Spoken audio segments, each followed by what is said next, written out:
예배에 나오신 모든 여러분 주님의 이름으로 환영하고 축복합니다. 또 지금 온라인으로 함께하고 있는 우리 동일교회 청년부 여러분도 주님의 이름으로 모두 환영합니다. 오늘은 대림절 4번째 주간, 드디어 마지막 4번째 초가 켜진 우리 성탄 전야 날입니다. 오늘도 설교 본문에 들어가기 앞서서 잠깐 지난 3주 동안 우리가 어떤 이야기를 했는지 다시 한번 돌이켜보는 시간을 가졌으면 좋겠는데요.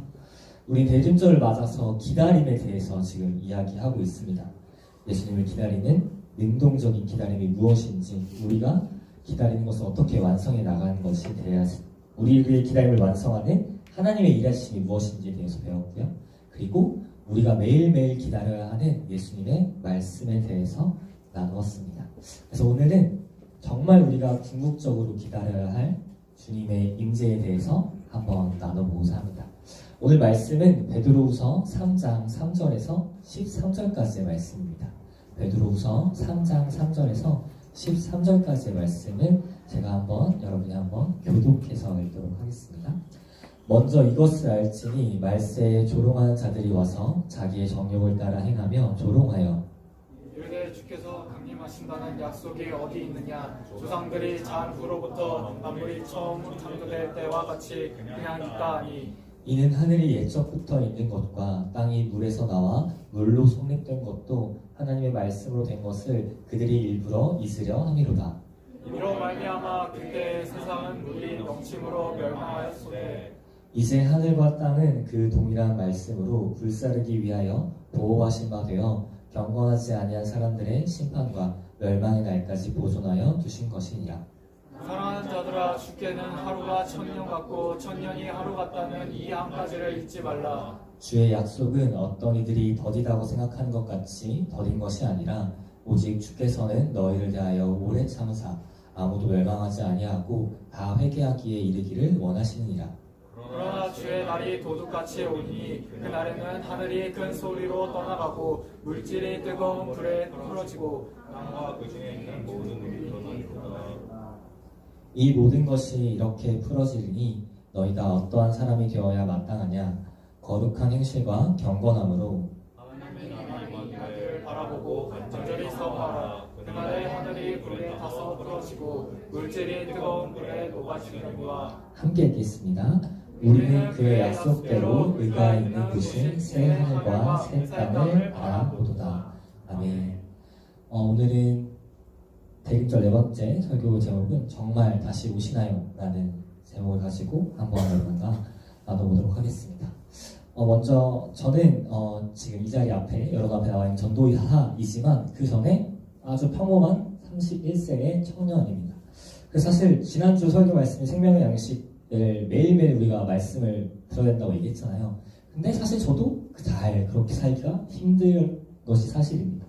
그래서 저도 그 삶을 좀 실천하고 싶어서 이번 한 주간 어떻게 보냈었냐면 맨날 아침에 일어나면 사실 핸드폰을 먼저 봤거든요. 핸드폰에 어떤 인스타 재밌는 릴스가 올라왔는지, 유튜브 어떤 게 새로운 게 재밌는 게 있나 봤던 삶에서 한 번은 설교로 시작을 해보자 라고 생각을 해서 이번 한 주간은 제가 매일 아침에 눈을 뜨자마자 설교 말씀 틀어놓고 들리든 들리지 않든 그냥 틀어놓고 아침에 일어나고 준비하는 생활을 일주일 동안 이렇게 제가 실천하려고 좀 노력을 했던 것 같습니다.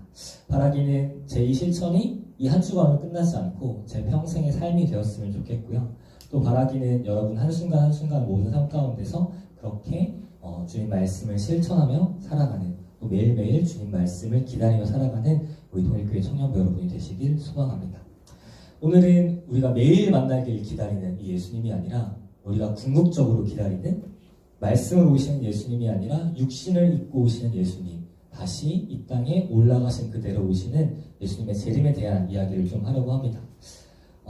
오늘 설교 제목은 여러분께 물어보는 질문과 같습니다. 여러분 정말 주님께서 그렇게 다시 오신다고 생각하고 믿고 계신가요? 예수님께서 곧 우리가 살아있는 동안에 저기 하늘에 구름 타고 이렇게 나팔 부시면서 정말로 이렇게 뭔가 이렇게 동화 같은 내용처럼 이렇게 쭉 이렇게 내려오실 거라고 생각하시나요? 이제 자기의 이름을 부르면서 재영아 재영아 이렇게 부르면서 이제 예수님께서 이렇게 오신다고 한번 생각하고 정말로 그렇게 믿고 계신가요? 아마 제가 내일 뭐 한 2시 30분쯤에 예수님 오십니다 라고 이렇게 선포하면 아마 다음 주에 저는 이 자리에 쓸 수 없을 겁니다. 네. 그거는 이제 이단처럼 제가 끌려갈 거기 때문에 아마 그렇게 설 수는 없을지도 모릅니다. 예수님 언제 올지는 아무도 모르고 예수님 정말 오실지도 사실 잘 모르겠습니다. 그렇게 재림을 기다려온 기독교는 2000년이 넘는 시간을 기다려왔습니다. 예수님 분명 우리에게 속히 오신다고, 금방 오신다고 얘기하셨는데 정말 예수님한테는 1000년이 하루 같은지 벌써 2000년 이틀이나 지났는데 아직도 오지 않고 계십니다. 그래서 우리는 사실 예수님이 다시 오신다고 생각하기 그렇게 쉽지 않습니다. 사실 엄밀하게 말하자면 예수님이 다시 오시기를 바라지 않을지도 모르겠습니다. 우리 모두 천국에 대한 소망은 있을 거라고 저는 생각합니다. 우리가 죽고 나서 하늘나라에 가는 것에 소망과 믿음이 있다고 생각합니다. 그러나 오늘 오실 예수님, 오늘 심판하러 내일 당장 예수님이 오시길 바라는 건 사실 좀 쉽지 않은 일입니다. 저는요 아직 좀 결혼도 해보고 싶고요, 놀러도 가고 싶은 데도 많고, 승구 형제 피파로 한번 이겨보려고 좀 천국 가고 싶고요. 네. 아직 하고 싶은 것들 많고 누릴 수 있는 것이 이 땅에 너무나도 많이 있습니다. 사실 예수님 오늘은 좀 안 오셨으면 좋겠는 마음이 있기도 합니다.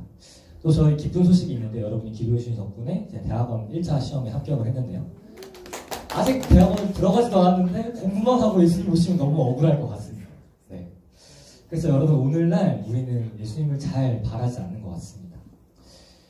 또 여러분 흔히 들어보셨던 말이 있을 텐데요. 종교는 인민의 아편이다 라는 그 유명한 문구가 있는데요. 사회주의자의 시작이라고 볼 수 있는 칼 마르크스가 했다고 알려진, 물론 칼 마르크스가 했던 말이지만 사실 처음 그분이 했던 말은 아닌데, 이것은 우리가 느끼기 되게 좀 공격적인 말처럼 느껴지잖아요. 사실 근데 이게 그렇게 공격적인 말은 아니고요. 오늘날 제가 오늘 설교를 좀 짧게 해야 돼가지고 다 좀 축약해서 말하자면, 오늘날 지금 저희가 듣기에 번역해서 좀 의역을 해서 말한다면 이렇게 말할 수 있을 겁니다. 기독교는 민중의 고통을 잊게 해주는 종교다 라는 뜻이라고 할 수 있습니다. 교회는요 2000년 넘는 생활 동안 예수님 오심을 기다렸는데요, 예수님 오늘 오시기를 기다렸어요. 근데 그렇게 기다릴 수 있었던 이유 중에 하나는 그들의 삶이 너무나도 피폐하고 힘들었기 때문입니다.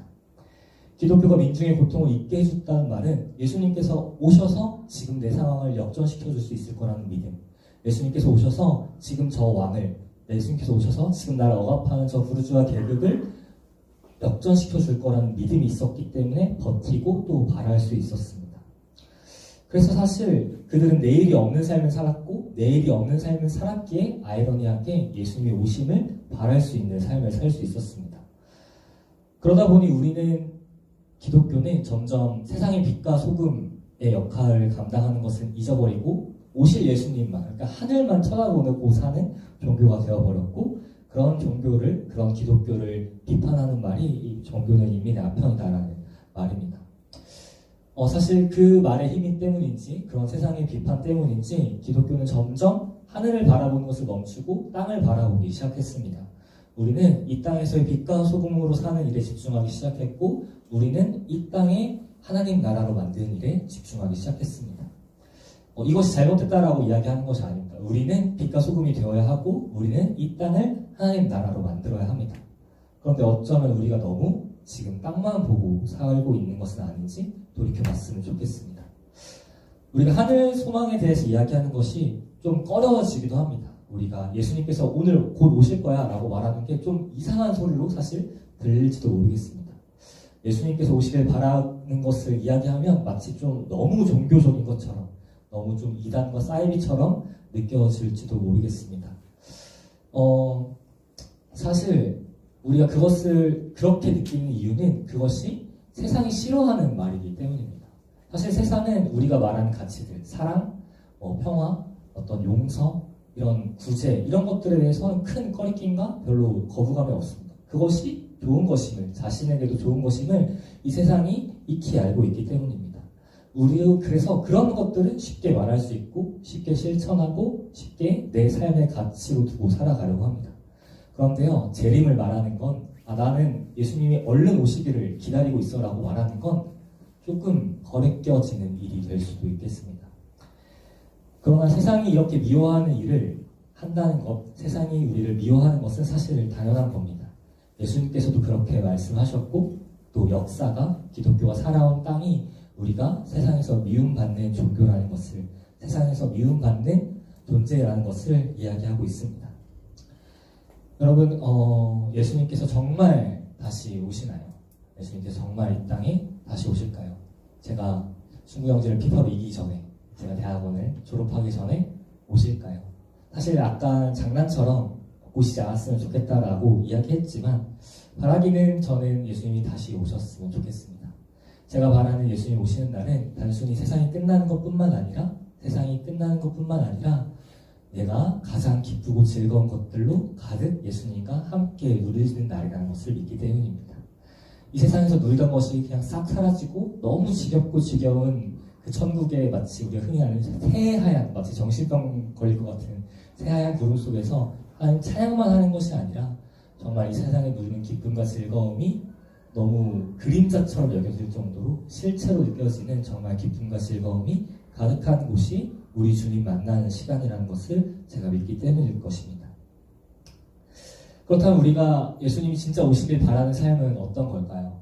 우리 이제 예수님 오시길 바란다면 이제 전재산 다 교회에 헌금하고 이제 기도원 들어가서 회사 이제 그만두고 이제 기도원 들어가서 매일 기도만 하고 찬양만 하고 그렇게 살아야 될까요? 아마 그렇게 사는 사람이 있으면 그것은 재림을 기다리는 것이 아니라 삶을 포기하고 도망치는 것일 겁니다.